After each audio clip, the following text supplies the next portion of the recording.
Hi friends, இன்னைக்கு பார்க்க போகிற கொஸ்டின் இதுதான். ஒரு ரீசனிங் ட்ரிக்ஸ். 4th அக்டோபர் 2018 வந்து தேர்ஸ்டே. அப்போ 2nd பிப்ரவரி 2019 என்னவா இருக்கும் அப்படின்னு கேட்டிருக்காங்க. சரி, இதை ஈஸியாக எப்படி சால்வ் பண்ணலான்னு பார்க்கலாம் வாங்க.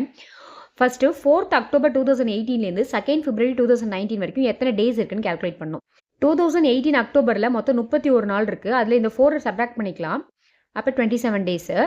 அடுத்தது 2018 நவம்பர் 30 டேஸ், டிசம்பரில் 31 டேஸ், ஜான்வரியில் 31 டேஸ், 2nd பிப்ரவரி கொடுத்துருக்காங்க. ஸோ பிப்ரவரியில் 2 நாள்.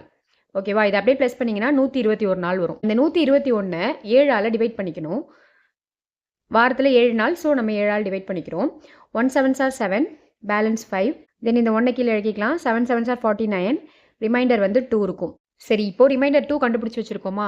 அங்கே ஆல்ரெடி நமக்கு தேர்ஸ்டே கொடுத்துருக்காங்க 4th அக்டோபர் 2018. அந்த தேர்ஸ்டேவோட நம்ம 2 நாள் ஆட் பண்ணிக்கணும். தேர்ஸ்டேக்கு அப்புறம் ஃப்ரைடே, ஃப்ரைடேக்கு அப்புறம் சாட்டர்டே.